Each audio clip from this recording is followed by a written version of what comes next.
मेरी बेटी ने मुझे अपने घर पर अपने मदद के लिए बुलाया था। जैसे ही मैं उसके घर पहुंची, दामाद ने मेरी स्वागत सत्कार शुरू कर दिया। एक बार तो आधी रात को दामाद अचानक मेरे कमरे में आया। मेरे बगल में आकर उसने मेरी चादर के ऊपर से हाथ फेरते हुए कहा, सासू माँ, आपकी बेटी अब बहुत थकी हुई है, अब वह पुरानी लगने लगी है, अब आप ही मुझे खुश रख सकेंगी। दामाद ने मुझे सांस लेने का भी समय नहीं दिया। वह रात से लेकर सुबह के 3 बजे तक लगातार। नमस्ते दोस्तों, आज की इस कहानी में आपका स्वागत है। मेरा नाम राधिका है और आज मैं आपको अपना और अपनी बेटी की कहानी सुनाने जा रही हूँ, तो दिल को थाम कर सुनिएगा। मेरी बेटी को उसके ऑफिस के काम से घर के कामों के लिए समय नहीं मिल रहा था। एक दिन उसका मुझे फोन आया और उसने कहा, माँ, मुझे घर के कामों में आपकी बहुत जरूरत है, कुछ दिन मेरे पास आओगी क्या? बेटी की चिंता में मैं तुरंत उसके घर चली गई। मुझे देखते ही बेटी से ज्यादा दामाद खुश हो गए। वे मेरी इतनी सेवा सत्कार क्यों कर रहे थे, ये मुझे समझ नहीं आ रहा था। लेकिन दामाद अचानक से बदल गए थे। मुझे देखते ही मेरी बेटी ने मुझे गले लगाया। उसके पीछे दामाद ने भी मुझे गले लगाया। इससे पहले उन्होंने कभी मुझे इस तरह से गले नहीं लगाया था। अचानक उनमें इतना बदलाव कैसे आ गया, ये मेरी समझ में नहीं आया। जब दामाद ने मुझे गले लगाया तो मुझे बहुत शर्म महसूस हुई। मेरी बेटी सरिता ने अपने पति के इस व्यवहार पर ध्यान भी नहीं दिया। जैसे ही मैं बेटी के घर पहुंची, उसने मुझसे कहा कि वह मेरे हाथों से बनी उसकी पसंदीदा सब्जी खाना चाहती है। आते ही मैं फ्रेश होकर बेटी के किचन में चली गई। उस रात दामाद और बेटी दोनों बड़े चाव से खाना खा रहे थे। खाना खत्म होते ही सरिता बोली, माँ, आज आपके हाथ का खाना खाकर बहुत अच्छा लगा। उसके कहने पर दामाद ने भी हामी भरते हुए कहा, मुझे तो ऐसा लग रहा है जैसे बहुत दिनों बाद पेट भरकर खाया हो। दामाद ने मेरी तारीफ किया तो सरिता ने अपने पति को गुस्से से देखना शुरू कर दिया। वह बोली, सुमित, मेरी माँ के सामने मेरी बुराई मत करो। तुम ऐसा बोल रहे हो जैसे मैं रोज खाना बनाती ही नहीं हूँ। क्या तुम रोज बाहर मेस में खाते हो? उन दोनों के बीच तू मैं शुरू हो गई। तब मैंने दोनों को शांत करते हुए कहा, सरिता, छोटी छोटी बातों को बड़ा मत बनाओ। दामाद तो बस मजाक में तुम्हारे सामने मेरी तारीफ कर रहे होंगे।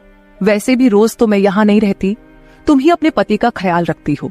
शायद वे सिर्फ हंसी मजाक कर रहे हो। मैंने अपनी बेटी से यह कहा क्योंकि मैं दामाद को कुछ कह नहीं सकती थी। खाना खत्म होते ही सरिता हाथ धोकर अपने कमरे में चली गई। मैं डाइनिंग हॉल साफ करने लगी। मेरी मदद के लिए दामाद थे। वे बोले, सरिता को तो कोई परवाह ही नहीं है। माँ, इतने दिनों बाद आप घर आईं, फिर भी वह पहले ही दिन से आपके ऊपर सारा काम छोड़कर मोबाइल लेकर कमरे में चली गई। यही तो रोज का हाल है। दामाद की बात से सहमत होकर मैंने डाइनिंग टेबल से बर्तन उठाए। तभी दामाद भी मेरी मदद के लिए किचन में आ गए। किचन से जाते वक्त दामाद ने अचानक मेरे हाथ पकड़ लिए। फिर दामाद जी बोले, सासू माँ, सच में आपके हाथों में जादू है। आपके हाथ का खाना खाकर मन बहुत प्रसन्न हो गया।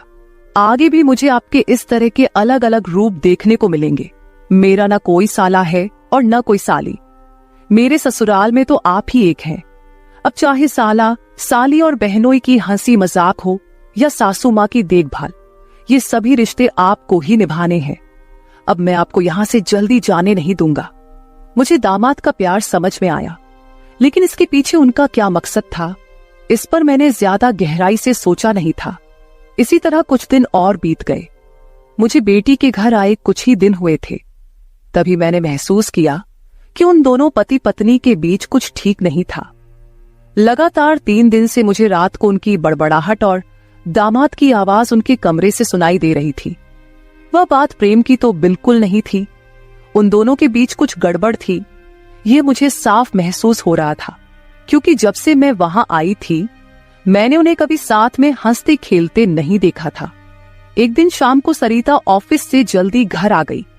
उसे घर पर देख मैं 2 कप कॉफी लेकर उसके कमरे में चली गई। मुझे उससे थोड़ी बात करनी थी। कॉफी का बहाना लेकर मैं उसके कमरे में गई।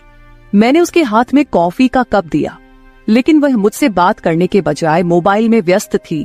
तब मैंने उसका मोबाइल खींचते हुए बोली, सरिता, क्या मुझे यहाँ बुलाने का मकसद यही है कि मैं तुझे मोबाइल खेलते हुए देखूं? मैं आई हूं और तू मुझसे 2 मिनट भी बैठकर बात नहीं कर रही। अरे 2 शब्द माँ से तो बोल, और अगर तुझे बात नहीं करनी तो मुझे तुझसे बात करनी है। जैसे ही मैंने उसका मोबाइल छीन लिया, उसका ध्यान मेरी ओर हो गया। वह बोली, बोलो माँ, तुम्हें मुझसे क्या इतना जरूरी बात करनी है? तब मैंने उससे कहा, सरिता, तू खुद को इतनी कूल दिखाती है, क्या सच में तू वैसी ही है? क्या सच में तुम्हारे घर का माहौल इतना कूल है? मेरी बातों पर सरिता के चेहरे पर एक सवालिया निशान उभर आया।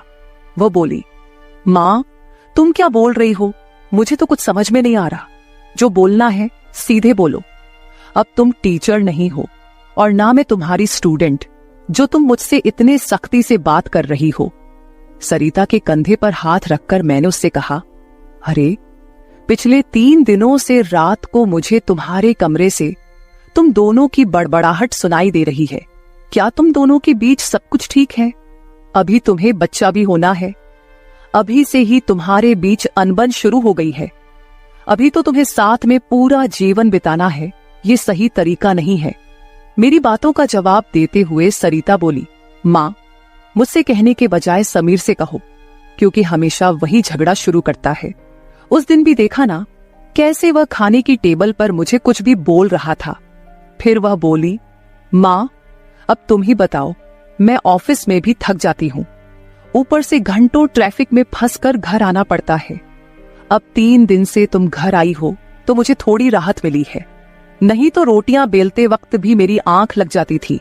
अब इतनी थकान के बाद भी मैं समीर को कैसे समय दूं? समीर तो कुछ समझने को तैयार ही नहीं है। और वैसे भी तुम्हें यहां बुलाने का आइडिया उसी का था। वह कह रहा था कि सासू माँ के आने से तुम्हें भी थोड़ा आराम मिलेगा। तुम यहां आई हो तो उसकी खाने की शिकायतें भी थोड़ी कम हो गई हैं। नहीं तो हर बात में ये ऐसा और वो वैसा ही चलता रहता था।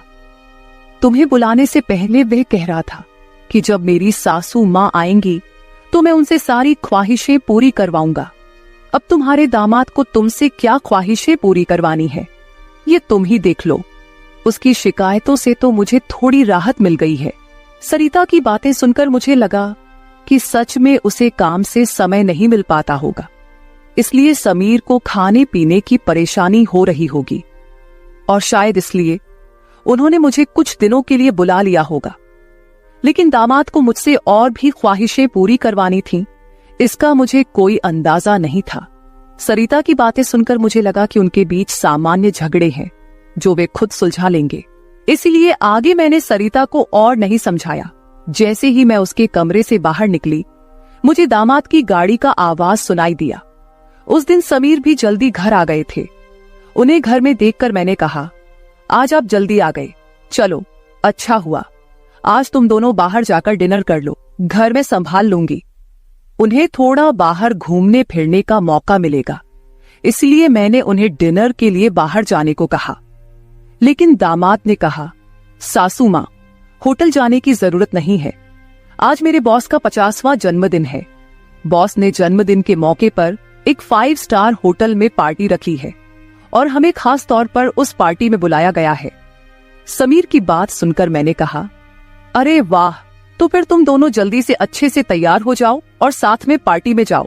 तब दामाद जी बोले, सासू माँ, हम दोनों अकेले नहीं जाएंगे। बॉस ने पूरे परिवार को बुलाया है और आप भी हमारे परिवार हैं, इसलिए आप भी हमारे साथ चलो। तब सरिता भी मुझसे जिद करने लगी। उसने कहा, माँ, घर पर तुम अकेले बैठी क्या करोगी? तुम भी हमारे साथ चलो, तुम्हें भी अच्छा लगेगा। एक तो जब से तुम यहाँ आई हो, मैं तुम्हें कहीं बाहर घुमाने भी नहीं ले जा पाई।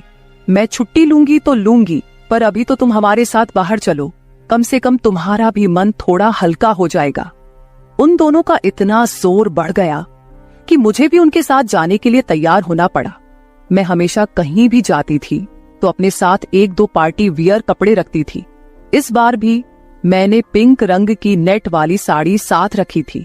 मैंने वही साड़ी पहनकर अच्छे से तैयार होकर कमरे से बाहर आई। जैसे ही मैं बाहर आई, दामाद मुझे लगातार देखने लगे। वो मुझे ऊपर से नीचे तक नजर फेरने लगे। उन्होंने कहा, आज आपको सासू माँ कहने में मुझे शर्म आ रही है, क्योंकि आप किसी भी तरह से उम्र दराज नहीं लग रही हैं। आज तो आप किसी हीरोइन से कम नहीं लग रही हैं। दामाद की बातों पर मुस्कुराते हुए मैं बाहर गाड़ी के पास चली गई। कुछ देर बाद घर को लॉक करके बेटी और दामाद भी बाहर आ गए। दामाद मेरी तारीफ कर रहे थे, लेकिन सरिता का ध्यान उस पर नहीं था। लेकिन जैसे ही पार्टी में गए और दामाद के बॉस हमारे पास आए, उन्होंने मुझे देखकर समीर से कहा, समीर, तुम्हारी साली तो बहुत ही सुंदर है। इस पर समीर कुछ बोलते उससे पहले ही सरिता बोली, बॉस, ये समीर की साली नहीं है, ये तो माँ है, ये समीर की सास है।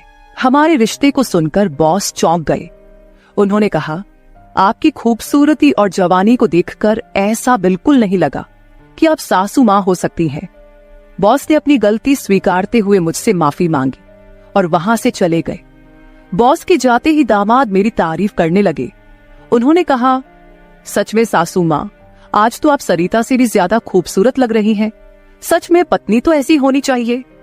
ऐसा कहकर दामाद ने मेरे हाथ पर ताली मारी और हंसने लगे।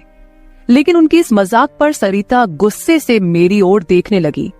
अब मुझे धीरे धीरे दामाद की नजरों का एहसास होने लगा था। कुछ देर बाद हम घर जाने के लिए निकल पड़े। घर पहुंचते ही सरिता और मैं एक साथ गाड़ी से उतरे। गाड़ी से उतरते ही सरिता ने मुझसे कहा, माँ, आज के बाद तुम्हें इतना सजने संवरने की कोई जरूरत नहीं है। थोड़ा अपनी उम्र के हिसाब से रहना सीखो। गुस्से में तीखे शब्द बोलते हुए सरिता पैर पटकती हुई घर के अंदर चली गई। मुझे उसका गुस्सा कुछ समझ नहीं आया। असल में मुझे तो किसी भी बात पर गुस्सा आने का सवाल ही नहीं था। फिर भी सरिता मुझसे नाराज होकर पैर पटकते हुए घर के अंदर चली गई थी। नादान लड़की सोचकर मैंने उसकी बातों को नजरअंदाज किया और घर में जाकर अपने कमरे में चली गई। कुछ देर बाद फ्रेश होकर मैंने रात में सोने के लिए नाइट गाउन पहन लिया। रोज की तरह सोने से पहले मैंने अपने हाथ पैरों पर बॉडी लोशन लगाया। तभी अचानक दरवाजे पर दस्तक हुई। दरवाजे पर दामाद थे। हमारी नजरें मिलते ही दामाद ने कहा, सासू माँ, अंदर आ सकता हूँ। ये घर उनका ही था, फिर भी वो कमरे में आने के लिए मुझसे अनुमति ले रहे थे। मैंने कहा, ये घर तो आपका ही है, मेरी अनुमति लेने की क्या जरूरत, आप यहाँ कभी भी आ जा सकते हो। फिर हंसते हुए दामाद कमरे के अंदर आ गए।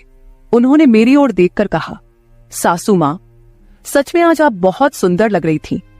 वैसे तो मैं आपको कभी यह कॉम्प्लीमेंट देना चाहता था कि आप आज भी जवान और खूबसूरत दिखती हैं। कभी कभी सच में आपको सासू माँ कहने में मुझे शर्म महसूस होती है। कभी कभी तो आपको नाम से बुलाने की इच्छा होती है। सच में आप सरिता की बहन जैसी लगती हैं। बाहर कुछ समय पहले सरिता ने जो गुस्से में आपको कहा, वह सब मैंने सुना। उसकी बातों पर ध्यान मत दीजिए। और हाँ, एक जरूरी बात यह है कि सरिता की बातों को दिल पर लेकर आप अपना रहन सहन बिल्कुल मत बदलिए। आप जैसी हैं बहुत अच्छी हैं। दामाद के मुंह से अपनी तारीफ सुनकर मेरे मन में लड्डू फूटने लगे। अगर 45 साल की किसी महिला की तुलना 21 साल की जवान लड़की से की जा रही हो, तो जाहिर है वह महिला खुश होगी ही। उस समय मेरे साथ भी वैसा ही हुआ था। दामाद की प्रशंसा पर मैं शर्मा गई थी। उस दिन के बाद दामाद की हदें बढ़ने लगी। 4 दिन बाद मुझे अपनी बेटी के कमरे से उनकी बहस की आवाजें सुनाई दी। मैं अपने कमरे से बाहर झांकते हुए वह सब सुन रही थी। तभी दामाद कमरे से बाहर आते दिखे। दामाद को बाहर आते देख मैं जल्दी से अपने कमरे में चली गई। मैं कमरे की लाइट बंद करने ही वाली थी कि समीर मेरे कमरे में आ गया। वो काफी गुस्से में लग रहा था। मैंने उसे एक गिलास पानी दिया और पूछा, सब ठीक तो है ना? इस पर दामाद बोले, सासू माँ, आपकी बेटी और आप में कितना फर्क है। शादी के बाद पति से कैसा व्यवहार करना चाहिए, उसे कैसे खुश रखना चाहिए, आपने सरिता को कुछ भी नहीं सिखाया। जब भी मैं उसके पास जाता हूँ, वह मुझसे एक ही बात कहती है कि मैं बहुत थक गई हूँ। आपकी बेटी अब पूरी तरह बूढ़ी दिखने लगी है। उसके सामने आप जवान लगती हैं। कहाँ आपकी जवानी और कहाँ सरिता की समय से पहले आई बुढ़ापा। मैंने शांत रहकर समीर की सारी बातें चुपचाप सुनी। उनकी बातें खत्म होते ही मैंने उसे समझाते कहा, दामाद जी, आप गुस्सा मत कीजिए। सरिता अपने ऑफिस के काम में पूरी तरह थक जाती है, इसलिए वह थोड़ी परेशान हो गई है। कुछ दिन आप दोनों बाहर घूमने चले जाइए, सब कुछ ठीक हो जाएगा। काम की भाग दौड़ में खुद के लिए भी समय निकालना जरूरी है। इस पर दामाद बोले, मैं तो सब कुछ करने के लिए तैयार हूँ, लेकिन आपकी बेटी को ऑफिस से छुट्टी लेने की इच्छा होगी, तभी मैं भी उसके साथ कहीं जा सकूंगा। मैंने फिर से दामाद को समझाया और उनके हाथ में पानी का गिलास दिया। दामाद से बात करते हुए अनजाने में मेरा हाथ उनके पैर पर रख दिया गया।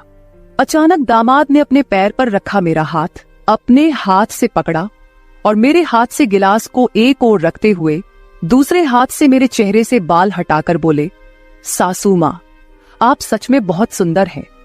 आपको देखकर तो सरिता को देखने की इच्छा ही नहीं होती। कहाँ आपके चेहरे का तेज और कहाँ सरिता की झुर्रियां। दामाद मेरे सामने मेरी बेटी की बुराई कर रहे थे। मैंने उन्हें कहा, आप मेरी सुंदरता की तारीफ कर रहे हैं, इसके लिए धन्यवाद, लेकिन जिस लड़की के बारे में आप बुरा भला कह रहे हैं वह मेरी बेटी है, ये मत भूलिए। दामाद बोले, सासू माँ, मैं कुछ गलत नहीं कह रहा हूँ, जो सच है वही कह रहा हूँ। अब सरिता बूढ़ी दिखने लगी है तो क्या करूं? आपके सामने वह सच में फीकी पड़ती है। आपकी सुंदरता बेहद मनमोहक है। बोलते बोलते दामाद की नजर मुझ पर टिकने लगी थी। तब मैंने उनसे कहा, अब काफी रात हो गई है, आपको जाकर सो जाना चाहिए, नहीं तो सरिता यहाँ आ गई तो वह और नाराज हो जाएगी। मैंने दामाद को जैसे तैसे अपने कमरे से बाहर किया, नहीं तो वह रात भर मेरे कमरे में ही बैठे रहते। खैर, जो भी हो, लेकिन समीर ने मेरी जो प्रशंसा की वह मुझे बहुत पसंद आई। अगले दिन शाम को जब दामाद ऑफिस से घर आए तो उन्होंने कहा, सासू माँ, कल मुझे 2 टिफिन पैक कर दीजिए, और वो भी भरकर। जब से आप मेरा टिफिन बना रही हैं, ऑफिस में मेरी क्रेडिट कुछ ज्यादा ही बढ़ गई है। मेरे दोस्त रोज मेरे टिफिन की तारीफ करते रहते हैं, और आज तो मेरे बॉस ने भी मेरी तारीफ की।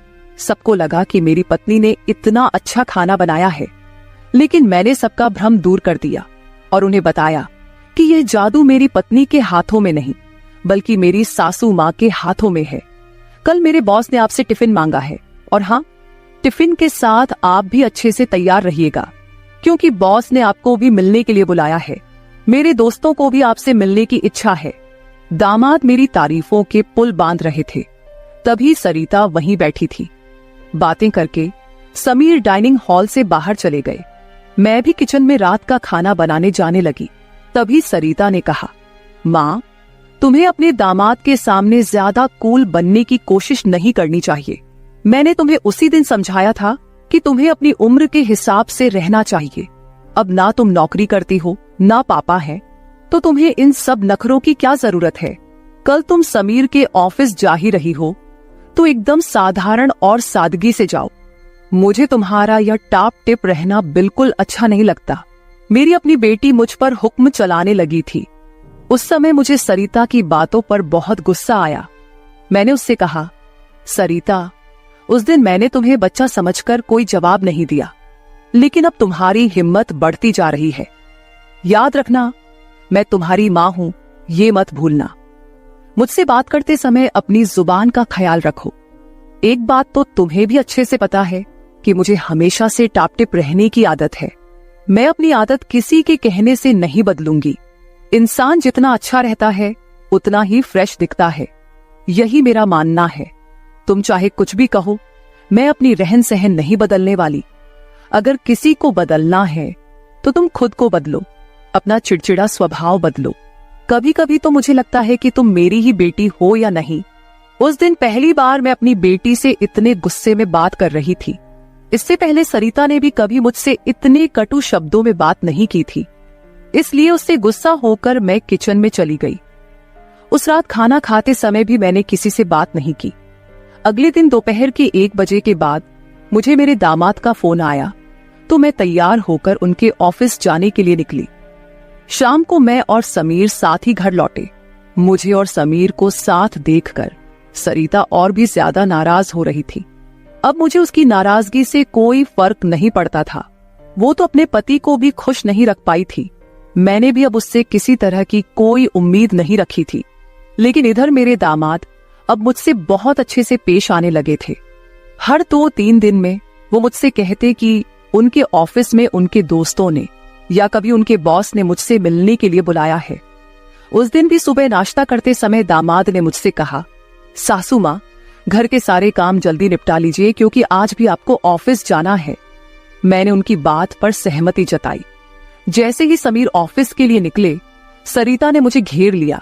उसने कहा, माँ, मैं कुछ दिनों से देख रही हूँ रोज तुम अपने दामाद के ऑफिस जा रही हो, शाम को उनके साथ हंसती खेलती घर लौटती हो।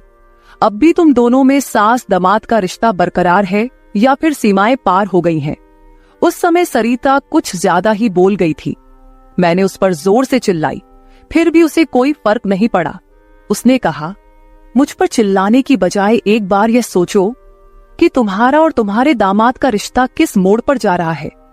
अगर मेरी बात समझ में नहीं आई तो तुम यहां से जा सकती हो। उसकी बातें सुनकर मेरी आंखों से आंसू बहने लगे। मेरे आंसुओं की परवाह किए बिना सरिता ऑफिस चली गई। उसके बाद 5 घंटे बीत गए, लेकिन मैं अपने कमरे में बैठी आंसू बहाती रही। समीर के लगातार फोन आ रहे थे, लेकिन मैंने फोन उठाने से इनकार कर दिया। 5 घंटे बाद मैंने खुद को संभाला और अपना बैग पैक करने लगी। जैसे ही मैं सरिता के घर से निकलने लगी, दरवाजा खोलते ही मैंने देखा कि बाहर मेरा दामाद गाड़ी पार्क कर रहा था। मुझे अचानक जाता देख उन्होंने मेरा हाथ पकड़ा और सीधे घर के अंदर ले आए। कमरे में पहुंचते ही समीर ने मेरा बैग खाली कर दिया। वह बोले, सासू माँ, ये क्या हो रहा है? आप बिना कुछ कहे यहां से क्यों जा रही हैं? मैंने उन्हें सरिता की बात कुछ नहीं बताई। मैंने कहा, मेरे कारण शायद आपके रिश्ते में दूरियां आ रही हैं। अब मुझे भी यहां आए काफी दिन हो गए हैं। मैं अपनी बेटी का घर नहीं तोड़ना चाहती। आप अपने जीवन में खुश रहिए, अब मुझे यहां से जाना चाहिए। मैं फिर से अपना बैग पैक करने लगी। तभी दामाद ने मुझे अपनी ओर घुमाए। फिर मेरे कंधे पर हाथ रखकर उन्होंने कहा, सासू माँ, जरूर सरिता ने आपको कुछ बुरा भला कहा होगा। मैंने आपको पहले ही समझाया था कि उसकी बातों पर ध्यान न दे। वह मूर्ख है, उसे खुद को संभालना नहीं आता। मुझे तो लगता कि आपकी बेटी आपसे जलने लगी है। जो लोग जलते हैं वे दुआ नहीं देते, इसलिए आपको भी बेफिक्र होकर ठाठ से रहना चाहिए। समीर मुझे हंसाने की कोशिश करने लगे। मेरी आंखों में आंसू देखकर उन्होंने मेरे आंसू पोंछे और कहा, किसी की बातों से इतना हताश मत होइए, मैं आपके साथ हूं। उनके बोलने में एक अलग ही प्यार था। उस दिन के बाद से रोज रात को जब सरिता सो जाती, समीर मेरे कमरे में आने लगे। अब उनका मेरे कमरे में आना मुझे खटकता भी नहीं था, क्योंकि हमारा रिश्ता एक अलग ही मोड़ पर जाने लगा था। अब समीर मेरे सिर्फ दामाद नहीं रहे। 4-5 दिन से समीर मेरे कमरे में आ रहे थे। कुछ दिन बाद अचानक मेरे मन में ख्याल आया कि अगर सरिता को यह सब पता चल गया तो, इसलिए मैं समीर के सामने यह सवाल रखी। मैंने कहा, समीर, तुम रोज रात को सरिता की नजरों से छुपकर मेरे कमरे में आते हो, लेकिन क्या तुम पक्का करते हो कि वह गहरी नींद में होती है? अगर तुम्हारी लापरवाही के कारण सरिता अचानक मेरे कमरे में आ गई और उसने यह सब देख लिया तो क्या होगा? इस पर समीर ने कहा, सासू माँ, कभी न कभी हमें इस स्थिति का सामना करना ही होगा। जो काम मेरी पत्नी को करना चाहिए था वह आपने किया, इसमें आपकी क्या गलती है? उसे वक्त रहते सब कुछ समझना चाहिए था। अब वक्त उसके हाथ से निकल गया है। आप ज्यादा चिंता मत कीजिए, नहीं तो आपके चेहरे पर भी झुर्रियां आने लगेंगी। आप चिंता मत करें, बस सरिता के सामने इस रिश्ते को स्वीकार करने का साहस रखिए।